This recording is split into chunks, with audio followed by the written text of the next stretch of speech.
Robertson. Oh, she's a heck of a lot of fun, Jeanne Robertson.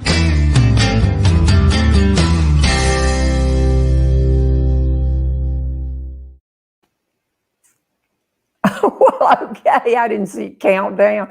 Are we on?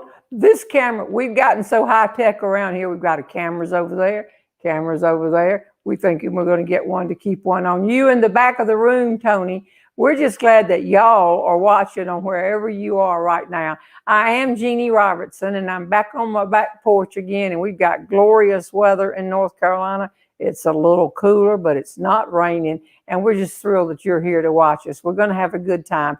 A reminder, because some of you will be posting on Facebook and asking questions today. Tony's back there going through all of them, my assistant of 42 years. And Patrick's at the front, they both can see. So we don't have any politics in here. We don't discuss anything controversial. We don't ever criticize other people unless they really deserve it. No, not true. We're just here for some fun. Look, you see me segue to the other camera. You look like a person directing an airplane in, Patrick, with earphone sets and everything. But what we do want to do is answer a lot of your questions. We have a special guest today for a few minutes to update us on our shows that many of you have tickets to see. We're going to tell you a lot of other information too today and tell you about next week's show as well. Why don't we start it off by asking some questions and see if we can get it rolling. This, of course, is the smiley face bucket. The question most of you have been asking is, where'd you get the smiley face bucket? Like most of the things in this house, except furniture. And I get that at flea markets. But everything else, I've been a professional speaker since 1963 with signed contracts. And so you get stuff when you speak at conventions, swag. And down in Florida, when I spoke at a luncheon, it was gorgeous. They had these buckets on because they were bringing in a humorist, and they had these gorgeous made out of material flowers. And of course, I brought my bucket home. So now we're going to pull out a question and see what it is. And this is completely random, but we do have Tony go through them. And if everybody's asking the same questions, like how did you meet Left Brain, or how did Beaver get his name? That's our son. Sometime we make sure we don't have 10 of those in there because it wastes the time. All right, this question is, and we assume that if you write a question and your name is there, that I can say your name. This is from a Laureen Hatter Cox. Okay, where was your first paid speaking engagement, and what was that occasion? Okay, July 1963. I believe I got $35. I'm not sure. I have the contract. I kept all my contracts for now starting the 57th year. It was on a Tuesday, and it was Tuesday after I had won the title of Miss North Carolina, and I went to a shopping center in, oh gosh, what is the name of the town? I'm going to have a blink off. In North Carolina, in a town, Fayetteville, North Carolina, and I was to speak at a luncheon. And I really had spent Sunday giving interviews with the media. They had all these things. We had a parade in Graham where I won. And then I got some clothes. And the funny thing about it is they sent a stretch limousine to Graham, North Carolina. And Patrick, I need to switch to the other microphone sometime. Okay, thank you. They said, it's a camera. I'm trying to work into this. I know how to do this. So they sent a stretch limousine. And the story in Graham was told that on the filling station right outside of Graham, like they are in every little small town, this big stretch limo pulled in, and the guy came out, think Mayberry type thing, and said, well, whoo, this is some car you got here. He said, we're here to pick up Jeannie Swanner. And the guy in the filling station said, you're kidding. I didn't even know she had passed. And so that flew around town forever. But I said to my daddy, what should I do? I was supposed to make a speech in Fayetteville, and he said something very interesting, and has probably been a big influence on my life. He said, you got to say something funny. You can't get up and just talk and cut their ribbon. They were opening up something, and you got to say something funny. And I said, well, what do I say about Fayetteville? I don't know of anything to say. And he said, well, that's the way we go to the beach. And I know 3 or 4 different times I've gotten a speeding ticket there, and I think it's a speed trap. You might mention that. And I did, and it brought the house down. So that's where I was the first time, and I still have my contract. Now that I think about it, I may have been paid $100 because the first year I spoke, and I made over 500 speeches, and to different, not 1.5 hour shows, but giving speeches. My fees were $35 for the North Carolina JCs, any JC group, because they sponsored the pageant. $50 for other groups that were service clubs, Rotary Club, Sabbatean Lions Club, and $100 for corporate events. And this shopping center would have been a corporate event. So now, thanks for the question. That was a long time ago. I still have those clothes, but I couldn't get in them. Laureen Hatter-Cox, thanks a lot. Now, what I do for those of you who are new is that I'm going to drop her name in this green bag right here that says Left Brain's Grocery Bag. And in that bag, we'll draw several prizes during the day. I'll get out another question from down in here. This question is from Debbie Not Valentine. I am an Auburn graduate, War Eagle, and I teach 4th grade in Moncks Corner, South Carolina. I've heard of it. I know exactly where it is. How did you and Left Brain meet? In the case that's already been answered, how did he propose? Do you remember, I think 2 or 3 summers ago, when something was coming through in the air like that we only came by a comet? Whatever was going to happen, it might have been an eclipse. We were going to go dark. Do y'all remember that? Tony, what was it? You don't remember it either? I can't believe I asked Tony something she didn't remember. But we all got out, and you weren't supposed to look at it because it was too bright and it might strike you blind. And we got out on our deck, and we had on the right glasses and all of that kind of thing. Well, in 1963, in August, one night, something was coming through, and they said, this won't come through again until, and that was the one we saw 3 years ago. And Left Brain said in a real quiet voice, I would really like to watch that next one that comes through with you. And I took that as a proposal. I don't know what he meant, but wouldn't you take that as a proposal? So Debbie Not Valentine, and War Eagle to you, Debbie. All right, let me draw over here. See what's in the box. Okay. This one is from Chris Mosley, Mozley. Hello, Jeannie. Great show on the porch today. My question, when you were growing up, did you ever climb trees? My best friend and I climbed some old oak trees in the small town of Jackson, South Carolina. Such fun. We skinned our knees, ants bites from sitting in those trees under the canopy. Great memories. Thank you for your humor. So the question is, that made it to the smiley bags, did I ever climb trees? Well, the low limbs, I was looking at them just right on because I was 6'2". But my sister and I had some limbs that we could get to, but getting in the top of the tree all the way, no, because the first thing I would do when I would get too high is clutch to the thing and call for somebody to come and help me get down. I wasn't a tree hugger. How about that? I love trees. We're sitting in them. All right, next question. They're right in here. See what this one is. Folded up too tight, it's wasted. All right. Brenda Blitchington Skipper. Blitchington Skipper. Thanks ever so much for posting a link to your songs and photos. Wonderful. Love everything. Blah, blah, blah. Enjoyed you. And I hope to see you in Newberry sometime. Ordered your book today. Hugs. Okay. If you're commenting my songs and my photos, you're talking about the song that was written by Harold Payne, who's won every award in songwriting imaginable. Did you say you think you can get Harold Payne, Patrick, to be a guest via? Wouldn't that be something? But several years ago at the National Speakers Association, Patrick was actually the convention chair, and I keynoted the convention. And one of the things they did that week for that convention was just bingo, just like that.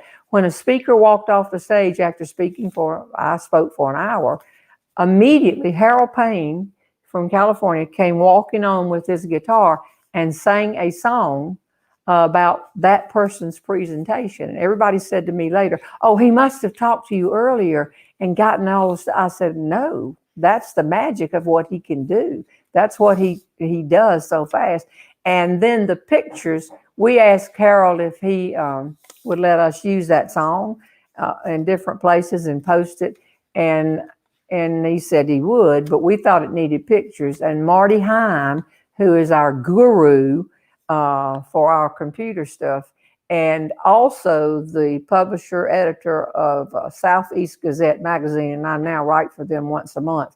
But she put all the pictures behind it on there, so that we then put it up on YouTube, and it is a clip. I think the clip runs about 2 minutes and 51 seconds or something like that. But if you want to watch it, the whole song is funny. And yes, I've talked about this in the last week or two. There are pictures of me with Left Brain, Tony, everybody. You would. At the bottom of the screen. Oh, you put it up there? For all my bestest friends. Thank you, Patrick. I appreciate that. So that was good to hear. And so you should listen to it. And it's just a very clever song. And Marty put the pictures up in it. The Auburn people always go nuts because they say, were you sitting in Jordan Hare Stadium for that one quick picture? And I say, yes, I was. All right, next question. And then we'll move on to some more stuff. All right. Here, Wendy Kelly. Hello from Louisiana. That's the question. Hello from Louisiana. Well, we're all very familiar with Louisiana up here because, of course, New Orleans is where I have several stories that I've put up. And the new president at Elon is one of 9 children. She grew up in Louisiana, Dr. Connie Book. And I have a story about what happened the week she was selected for the job. And I think I might have said, if you see something from Louisiana, leave it in so I could mention that. What a great president she's been, and what a salute to all the college presidents and everybody associated to try to figure out what to do during the COVID. I love a challenge, but I don't know if I want to be on the committees with everything.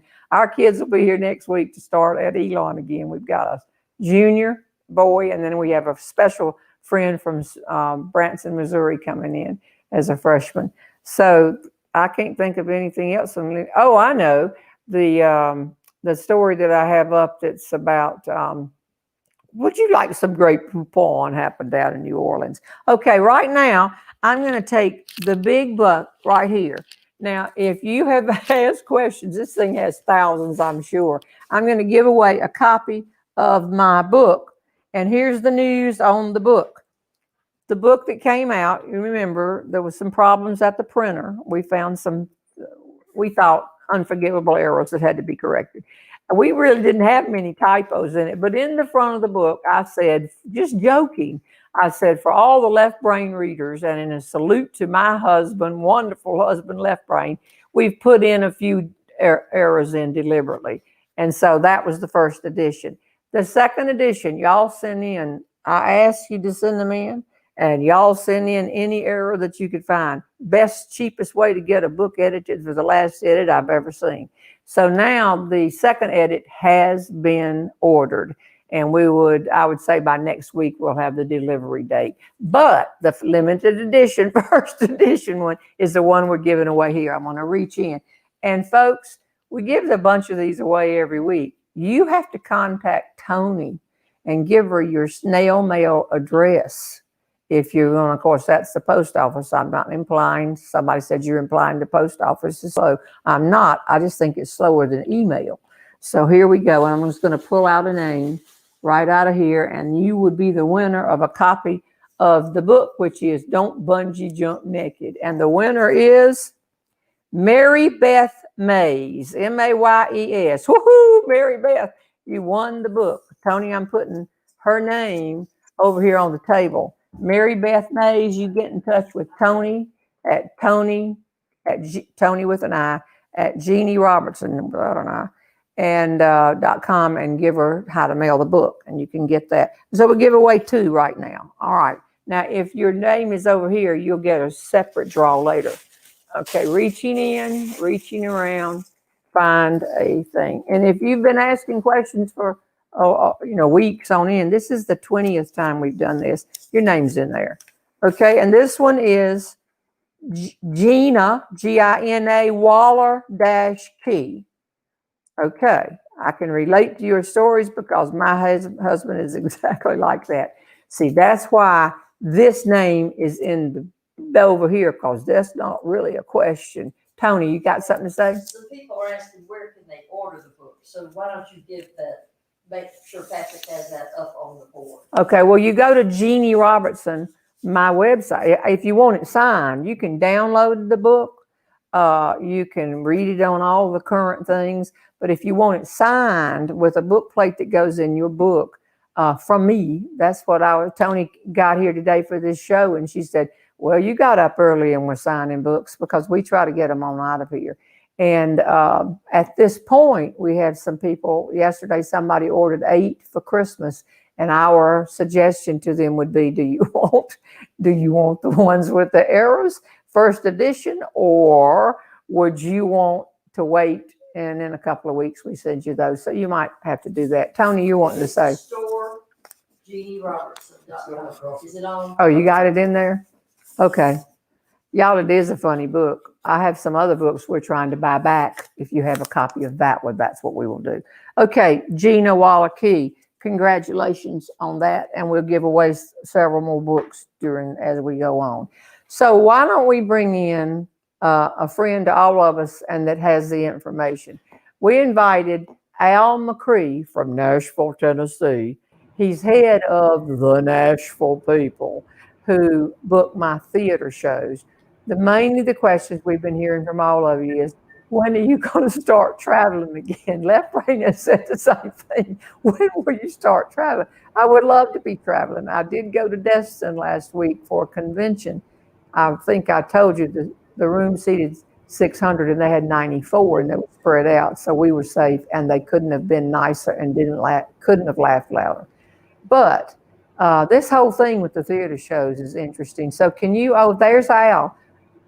Patrick, may I turn my head to the other camera now? I'm going to go over here. Where are you? Patrick, are you there? Okay, I'm over here. Y'all, this is Al McCree. And Al McCree, as I said, books all of my theater shows and many other people's too. But he is the one we call the head of the Nashville People, because Tony would always say, when this all started for me 10 years ago, in reverence, Al, in reverence, the Nashville people have called those people that want to put you in theater shows, tell them we're doing fine in conventions, we don't need this. And I'd say, no, let's hear what they say. So actually, I've known Al for 30-some years. So Al, welcome to our show. And what we want to know from you is, what's happening with my theater shows and about everybody else's in the country? Well, thank you, Jeannie. It's been a pleasure to be the Nashville People for all these years. The truth is, we don't really know. I mean, it'd be nice, but the whole concert industry is kind of in the middle of this uncertainty. And there have been very, very few live shows. There have been a couple, but for the most part, they haven't happened yet because local and state health regulations will not allow us to gather. So the big thing is just we have an awful lot of uncertainty. We're trying to keep up with it as we reschedule and or reluctantly cancel shows. I'm going to share my screen right now to show what your schedule is upcoming. And I want to emphasize to people that the best information that you can get on Jeannie shows will come from her website, which is JeanneRobertson.com. And then click on this link called Open to the Public. Now, some of you may not be able to see this if you're on a phone or whatever, but if you just go to the JeanneRobertson.com website, click on the Open to the Public link, it will give you the most up-to-date information as we know it. Now, remember, sometimes decisions are made and they don't tell us they're going to reschedule a show or whatever, and we might get the word 2 days late. So the website will be as good information as we have. We try to keep it updated. We do it daily if it's at all possible. So, for example, all of her shows that were scheduled for August and September have been rescheduled and or canceled.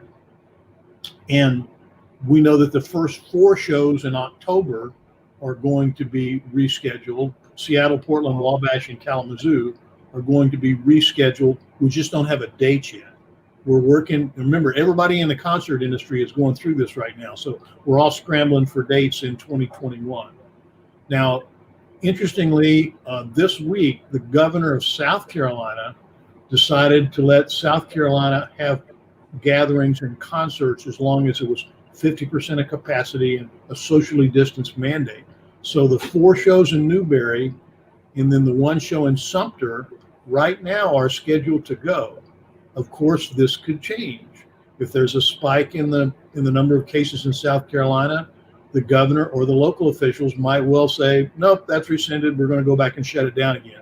So we apologize, but this is not really anything we can control. But at any rate, if you can go to this website, it will show you all of the shows. The other shows in November, Palm Desert, Des Moines, Omaha, Sumter, and Auburn right now are scheduled to happen. But who knows what's going to happen in the future. Many of the shows that were scheduled have now been scheduled for 2021. So we'll just have to wait and see what happens. Now, there's one other thing here you'll notice on 2021, there's a link that says early access. Let me explain to you how that works. If you click on that link and give us your email address, we will tell you when the tickets go on sale. So you don't have to worry about it. We'll email you about the pre-sale if that's at all possible, and if they have a pre-sale, and so you'll know what's going on. So just sign up for early access for a show you want to go to. We'll let you know. That's also no charge. You're not charging. No charge. You're not buying a ticket. You're just saying, I want information about the tickets to these shows. Now, it's very important that you buy your tickets from the link that's on Jeannie's website or from the authorized venue ticket seller. I can't tell you how sad it is when we get emails from people that said, well, I bought my tickets from Official Tickets or Vivid Seats, and I want to get a refund and I can't do it. That's because those sites, as are many others, in what they call the secondary market or the reseller market. And they're very deceptive. This morning I Googled Jeanne Robertson tickets and I found 5 different websites which were resellers or secondary ticketing. One, they're going to charge you a lot of money, more money than the stated price. And second, if you try to get a refund because you can't go to a show, then you may have lots of problems doing that. So please come to Jeanne Robertson, .com, open to the public, and the link will be correct. If you're a local person and you know the website for the local venue, then that's certainly okay. But again, it can be very deceptive. And I'm going to stop sharing the screen here because that doesn't do any good. Does that answer your question, Jeannie? Yeah, it does, especially that part about people call here and they say, I bought 4 tickets for almost $600 and I want you to refund the money. We said, we didn't get the money. You didn't buy them from us. Compare it to buying a ticket for a football game outside the stadium. It's a sellout game, you get inside, and I'll declare, they look like tickets and they're not tickets and there aren't any seats. We have no control over people doing that. But while you are here, watch his face. This is the man that I'll just give you a couple of examples. I don't. Oh, hey, Peg! Oh, no. This is Peg. I brought Ellen a little drink of water. Oh no, you're just getting into. Oh, and the I Love Left Brain Cup. This is Peg McCree. Please, after the show, not now. If you have not seen a clip called "The Merch Director," when Tony can't go all the time, we're running a business here. Peg has become the merch director and she travels with me. Now, when they meet me, this means that I'm working backstage with Al. Peg's out front for being Peg. We're having a good time. And yet, Peg, stop. I want to let you know I'm going to the grocery store. Not work on commission. Go put those things up. I'm telling this story on Al. Okay, this is serious. Am I still looking at this camera? Okay. So I'm sitting on stage one night. Now you tell me, my my followers here. You just tell me. I'm sitting out there and in the middle of telling a story. Stay in the picture, Peg, because you're involved. Not at the end. I've always said, if you have to interrupt me, let me finish the story and have the punchline going. Don't just walk out there in the middle of the thing. Oh, I understand. So all of a sudden, in the middle of a story, not at the end, no end of the story, Al comes walking out, and I'm thinking, what is he doing? You're talking, you're doing the show, but your mind is saying, what is he coming out here about? Are my clothes falling off, whatever? And he leaned down and said to me in front of a completely not full, but many full auditorium. And the reason it wasn't full was what he said. He said, Jeannie, half of the tickets for the show say it starts at 7:30. The other half of the tickets say it starts at 8 o'clock. We started at 7:30. The 8 o'clock people are here and they're upset. And then he turned around and walked off the stage. Walked off the stage. Am I lying? No, it's true. That's the truth. Peg was outside, and some people came up, and they were just casually looking at the merchandise table, and she said, "I'll be out here after the show if you want to get something, but you might want to go on into the show and enjoy it because we had started." And then the man said, "It better not have started. My ticket says it doesn't start till 8 o'clock." And that was the first thing that Peg knew. And then they found out. And what had happened is somebody at the theater didn't think we were going to sell out. They didn't print enough tickets for all the seats. And then when we sold out, they had to print more tickets, and the second ticket somehow made the show at 8 o'clock. Am I telling the truth, guys? That's correct. That's exactly right. Okay, I think, and Peg can vouch for it. And so that was her job. She's got on all this junk that we can't sell. Actually, Jeannie, Jeannie, I'm going to the grocery store. This is the way we dress for the grocery store. You're not like Mama Rose. No. Thanks for all your help. So then another time, because I don't know when I'll get him to come back. He's so busy on Saturday. Called him last night. I can't talk to the Predators. They're going to be eliminated if I don't get off the phone. So another time, then we'll wrap you up after this. Okay. Watch his face when I tell you this is true too. Kansas City, beautiful theater downtown. I mean, gorgeous theater. But apparently, when storms come through, the theater is prone to leak and flood. And I'm on the stage talking. It's toward the end of the show, and here comes Al walking out on the stage again. I think, what cannot wait 2 more minutes till we finish the show? But I'm smiling and I'm going on. Miss Crim, if you're watching, you were sitting there that night. You and Mr. Bruce were there. And all of a sudden he leaned over and said, "Give me the microphone." And I said, "Give it to him." He said, the theater has flooded. We can't get out. It's ankle deep all over, all the lights out. And I knew that because my microphone was working and I could tell I could get a response, but no other lights on in the theater. He took the microphone and said, "The theater has flooded and here's what we're going to do." And at that point, what we said, we're going to take people out. Well, there will be no merch sale because we're getting everybody out of the theater. A storm had come through.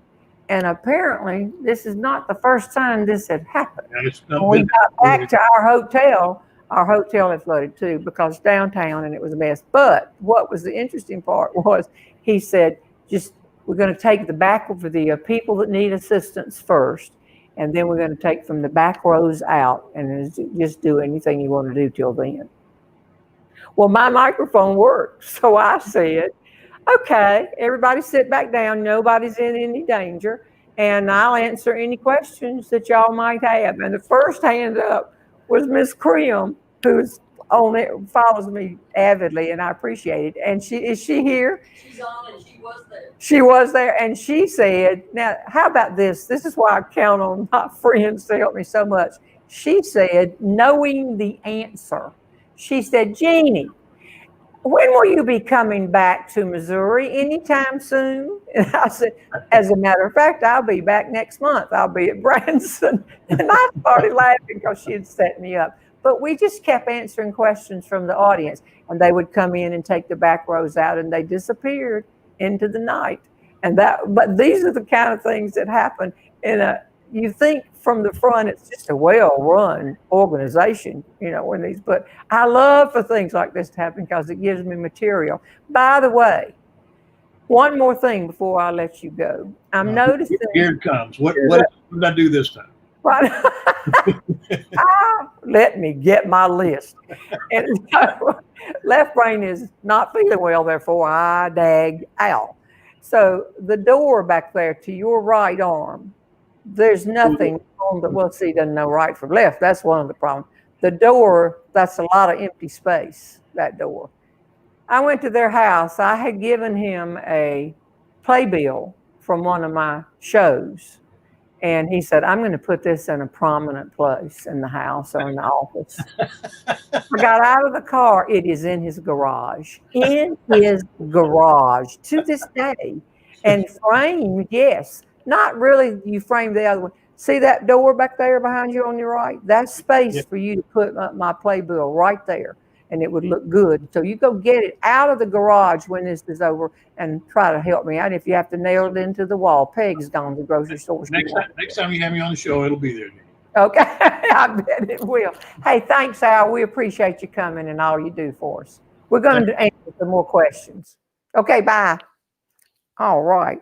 How much time? Okay, we're going over here. Let's answer a few more questions. Then I got a special August treat for them. See what this one is right here. And it says, don't y'all like Al? He does a good job. And I believe, after when I think he's booking Debbie Childers and Karen Mills and Joy Earl, just a lot of different, just a lot of people. I gotta think of another one up north, but from Georgia, I'll think of it. Kathy Hale Hendricks enjoyed the show. I was on a flight last fall, seated a few seats away from you. From Pensacola, somewhere like that, to Atlanta, and wanted so badly to say hi, but I didn't want to bother you. Are you kidding me? However, I love to talk to people. I fly that route frequently for business and hope to see you again. Question: during the non-COVID times, do you I can't even read it. Do you mind if your fans speak to you? Thank you for keeping on. From Fairhope, Alabama. Kathy, if it weren't for people liking my work and enjoying talking to me, I wouldn't have this career now. And I love speaking at conventions, but this is really a lot of fun. So you just come right on up. As a matter of fact, I say to people when they come up to me in airports, well, which is your favorite story?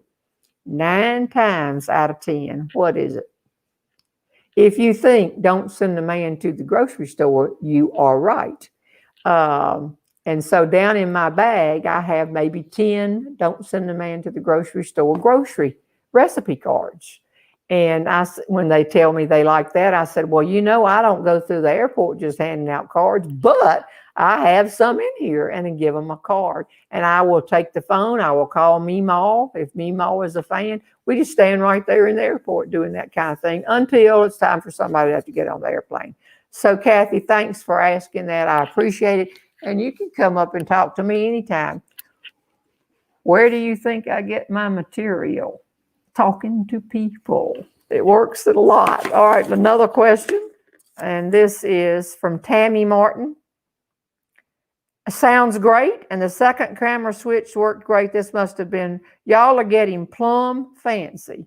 Well, but we had somebody that wrote in and said, oh no, you're getting all this equipment. You're going to go to pay for view. You're going to go to pay for view. We're going to have to watch. No, this is the thing. Pay for view is when you would have a show and do a show, and people would buy one ticket and they could have 10 people come in, or as many as they want, and watch it, where you would just be telling stories. This is not something that would be pay per view. This is between us on my porch. And as long as I do them out here on the porch, there will be any kind of a charge for that. I'm promising you on that. Now, if we did a pay per view, that's a whole different thing. Thanks, Tammy. By the way, it is August. Last week, we had a lady named Marilyn Henry. you remember her was coming, Patrick? You remember, she's your mother. She was here last week, and you sang the song about the Baptist prayer chain because she's a big Baptist. And I started thinking about something, and we usually ask Patrick to do a song that's funny. Officer Louise, Jesus John Deere. I mean, all of these type songs that are funny, and y'all like that. But I showed you a picture last week of my partner for years. There were 5 of us in a partnership where I would recommend the 4 of them after I gave a speech, and they do the same. So if you're just sitting in North Carolina one night doing nothing, if any of them were speaking, you were getting a recommendation. And we call ourselves the platform professionals. And Robert Henry was a member of that, and is actually the person who brought me in on it. But Robert Henry, Patrick's daddy and Marilyn's husband, of course, passed away. I was down there the weekend before he passed away. What day did he pass away on? Tuesday? Wednesday. But I remember that I was down there that weekend, and then I couldn't go back for the funeral. But I heard from every other past president of NSA and other speakers who was there that you, Patrick, wrote a song and sang at Graveside. Is that correct?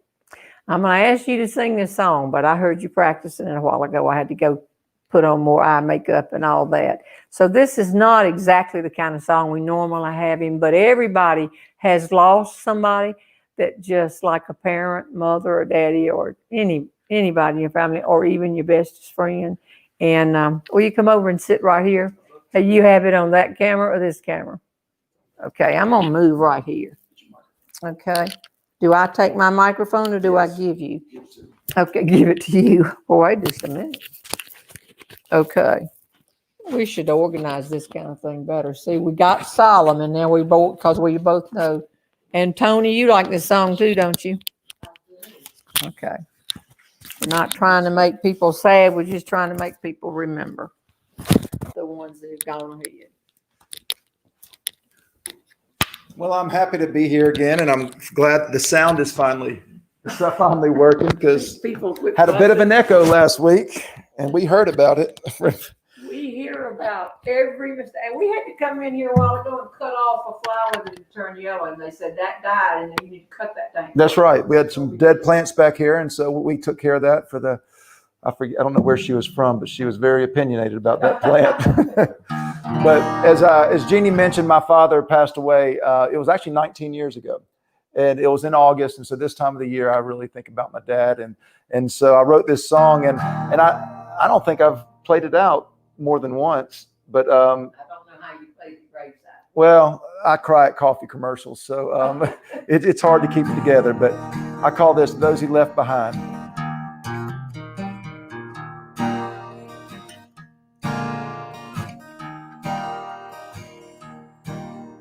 Our hearts cried out in sorrow by his graveside. Preacher uttered words I can't recall. The wind blew cold despite the sunny weather, as we laid to rest the man loved by us all. He now sings with the angels, with a voice fit for a king.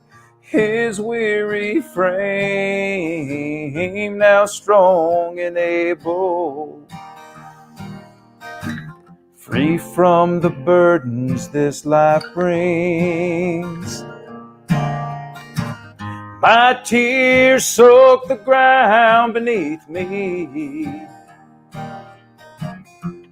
as I hang my head to cry. But I don't weep for my father.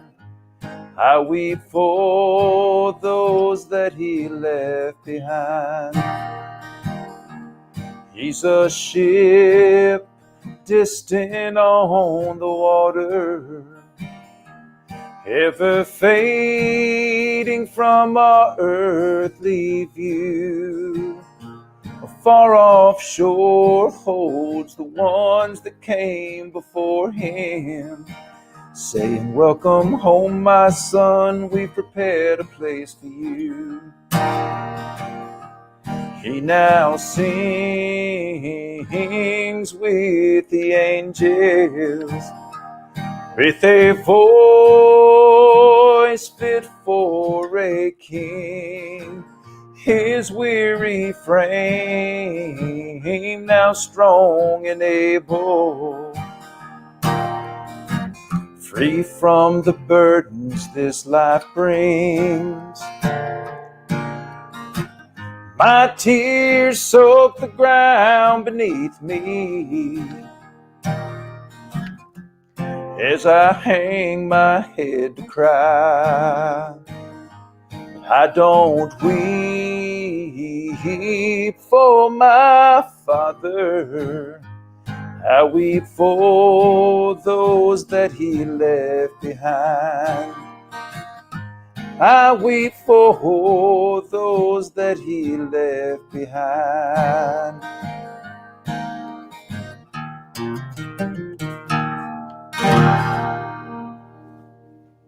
Nice. Thank you.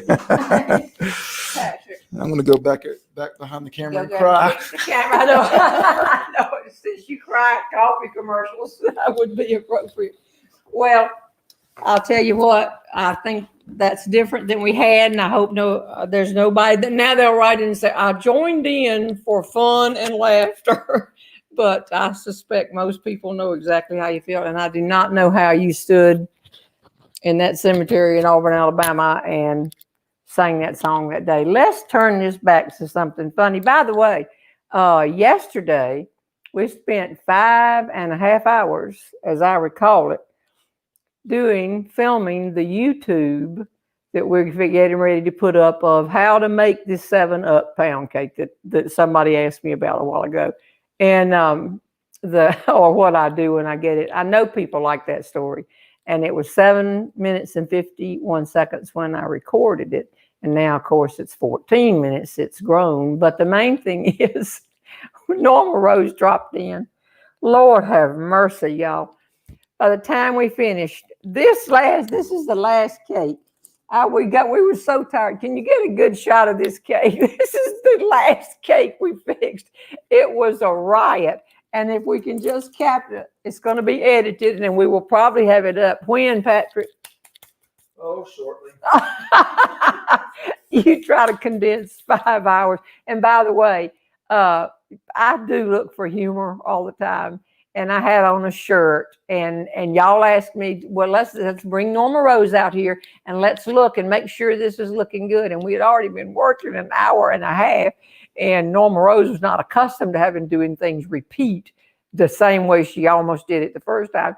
And sitting out here looking up on the big screen, and I looked down at the bottom of this shirt, and it was wrinkled and had flour on it already. And I said, Norma, do I look wrinkled?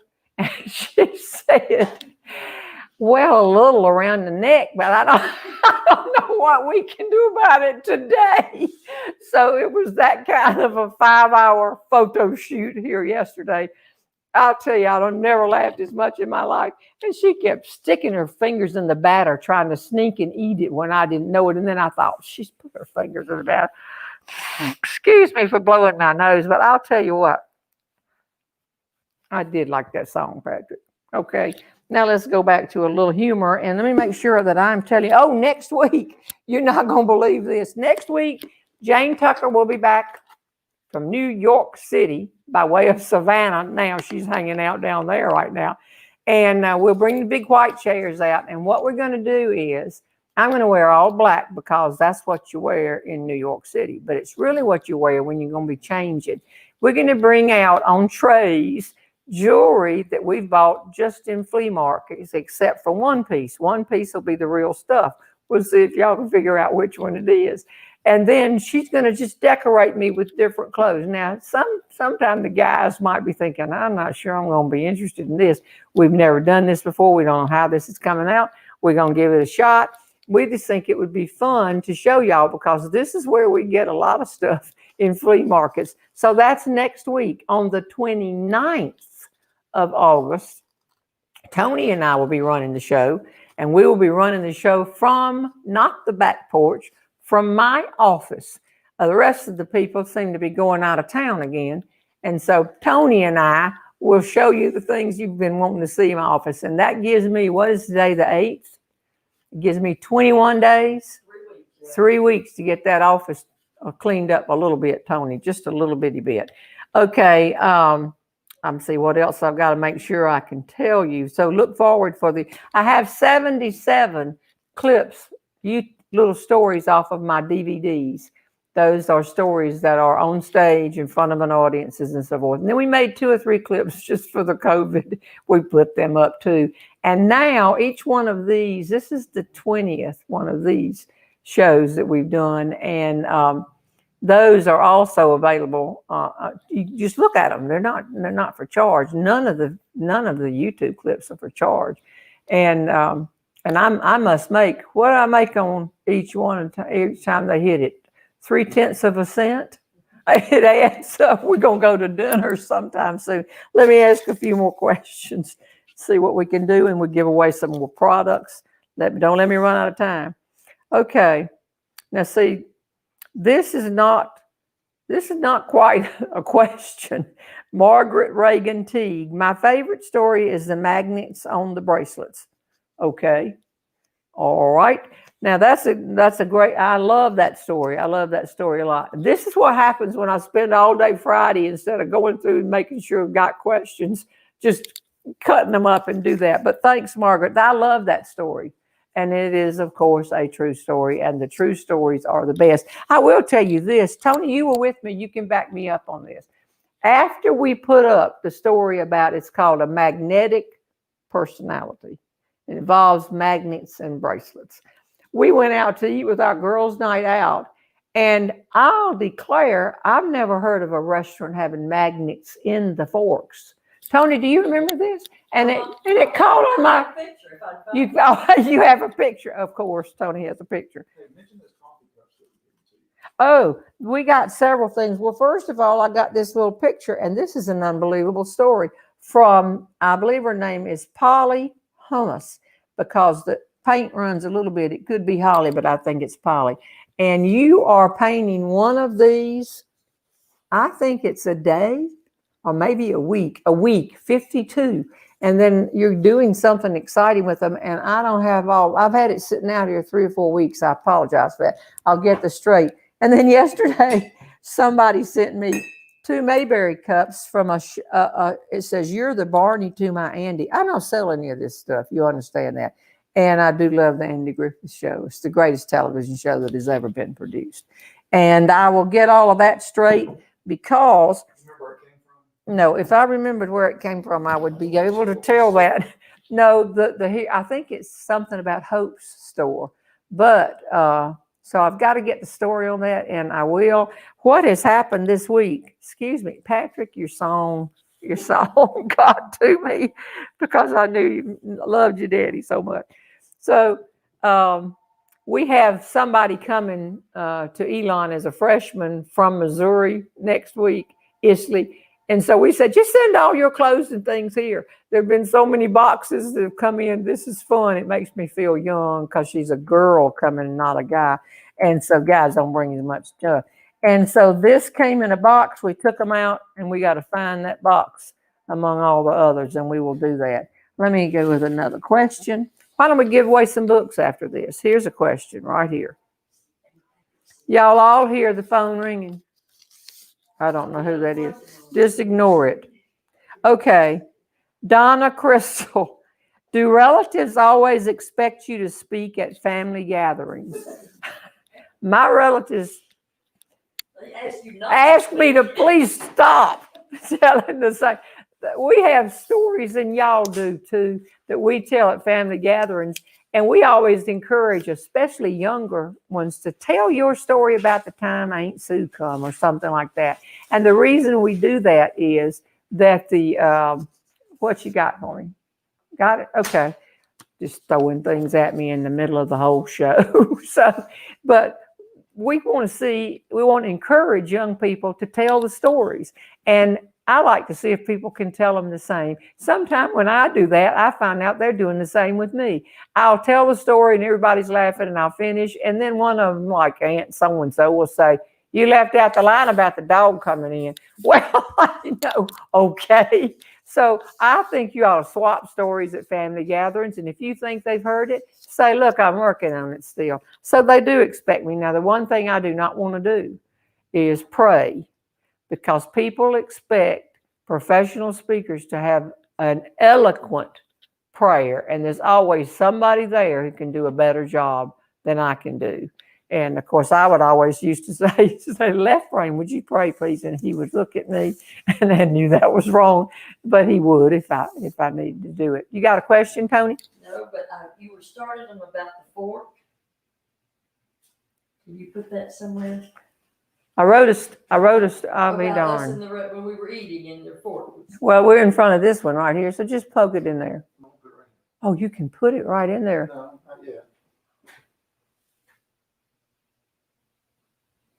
Okay, one fork was holding up another fork, and we started laughing so hard. And see, people say you make stuff up. I do not make stuff up. I don't do it. And Tony, do you realize? Tony just flipped to somewhere, and that happened at least 3 years ago. Okay, so let me ask one more. Yes, question? 5 years ago. December 15th, 2015. It happened on December 15th, 2015. My mother-in-law's Rain Man. Okay, but the story had happened in New York before that. Okay, you are sitting in different chairs. Well, I move around like this. You know what there's probably saying is, I will have the white chairs out for Jane Tucker. It's a little more elegant. All right, let's give away some stuff right here. Got these in here. I'm going to draw a name from the bucket because y'all are not in here. So we got to give one book away from here. Okay, is that fair enough to everybody involved? I'm mixing them up. Okay, and this bucket is going, this gift will go to Becky Whitlock. All right, Becky, you have just won one of my books. Let us know if you want to get the one with the errors or you're going to wait for the corrected one. But let Tony know that you won it. Your question would have been, what do you like to do for fun? You've spent a large time of your life entertaining. What entertains you? Oh, I love to sleep. I just love to sleep. I'll just get to bed in a dark hotel room, full of covers over my head and do that. I also collect old humor books, and I'm always working. I'm a lucky person. Collecting funny stories is my hobby, and it's also what I do for a living. That's not the way it is for everybody, but everybody needs to look for humor that's there all the time. But you want a book? All right, we're going to do another person out of this bucket. No, we've done one that's prorated. That's about right. This one has thousands of names in here. And this is, okay, Sherry.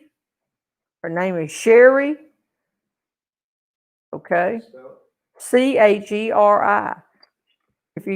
Now what? We'll have 25 Sherrys written. There's no, how can she not have her last name on there? Sorry, Didn't win. Oh gosh, let me know if there's a problem. Okay, and this is going to be a book to Nancy, and this is spelled Nanci, R. Fisher. Watch the YouTube clips with the pictures. Liked it very much. That's again talking about the ones that Marty added to Harold Payne. Nancy, have you been in here before? Was spelling it Nanci, or maybe you ordered something. But Nancy Fisher, you're going to win right there. And I am going to now ask another question out of the bucket. Get to the smiley face. I'll ask a question very quickly because aren't we running down toward the end? The clock broke. We had a clock. The clock broke. Okay. Linda Cates Wall, Waugh. Okay. And she says, do you ever go back to the beauty pageants to help contestants? Look at me. No, I don't. And I'll tell you why. There's some, Patrick, am I looking at the right camera? Okay. I looked over there and he looked like he was reading the magazine. I just wanted to know he's working hard. there are people who do that, and they are really good at it. They can really take a young woman who wants to learn and say, can I make a few suggestions, and make up, whatever.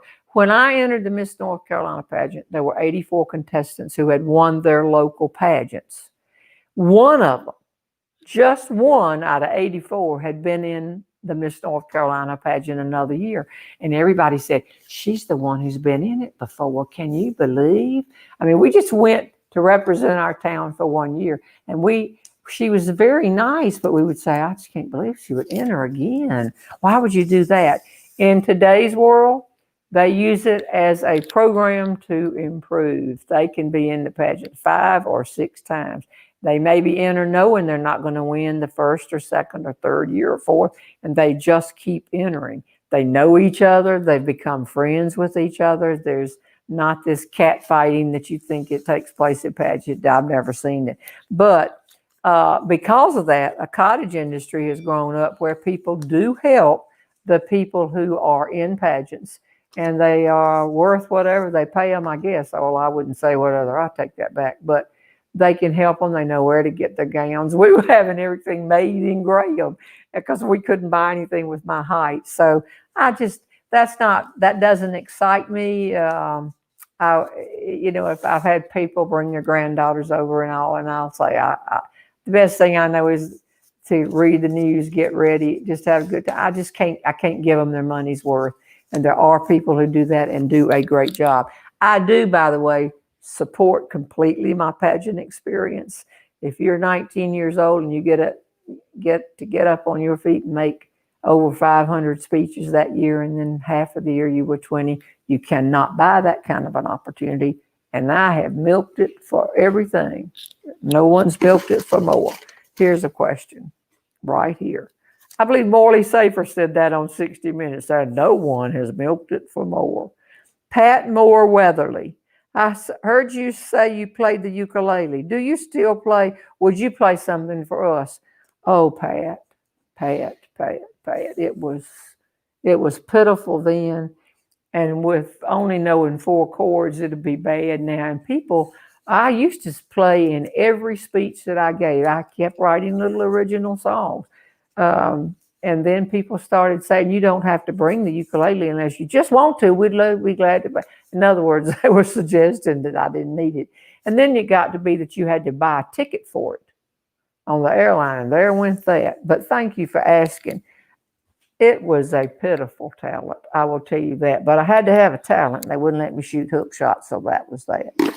All right. Give another question. We'll give away some more prizes. All right, just wondering. Okay, Helen Bayer, Bair.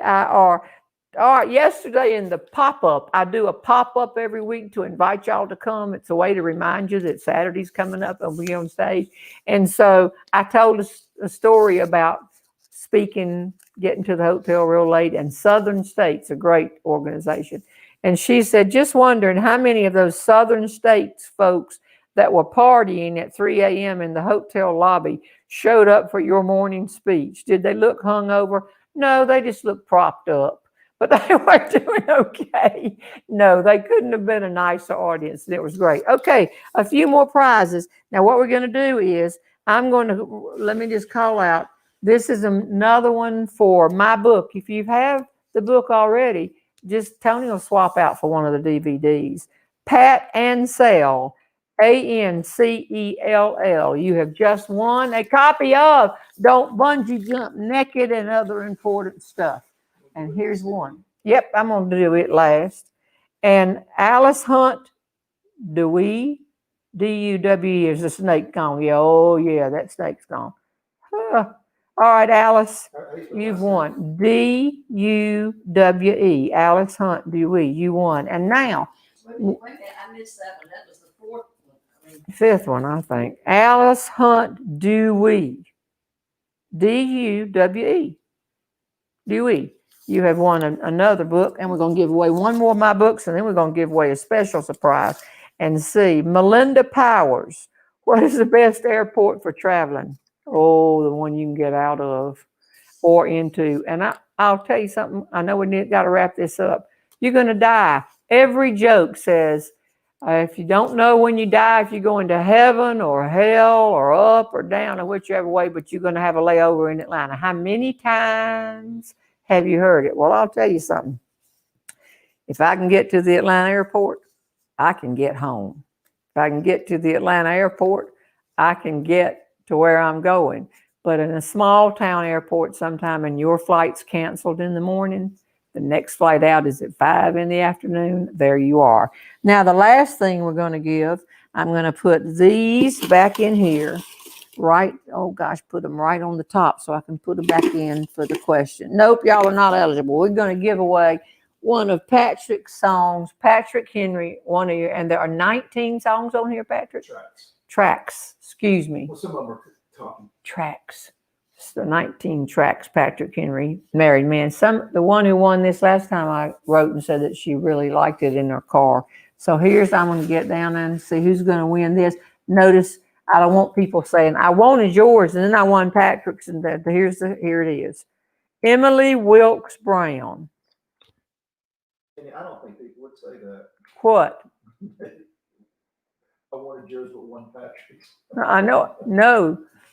Oh, Patrick, they didn't mean it if they said it. But they'll say, you took my name out. And then I wanted, I'll tell you where I've seen it happen. At banquets, when they'll say, look, you've won $200 worth of cosmetics. And then they'll say, and now we're going to draw for the trip to Maui. And the person sitting there with the cosmetics says, put my name back in the box. So I'm sorry I said that. Did I hurt your feelings? Not at all. Tell them to go to Tony@JeanneRobertson.com to claim the prize. To get your prize. That's what you do. Oh, y'all, I've had another good time. We'll see you next week. Jane Tucker will be here. The crowd will be here. We'll be back on the back porch. Black porch in black, dressing myself in the thing. Patrick, did I hurt your feelings about this? How many more we got to get rid of? No. Bye, y'all. She's a heck of a lot of fun, Jeanne Robertson. Oh, she's a heck of a lot of fun, Jeanne Robertson.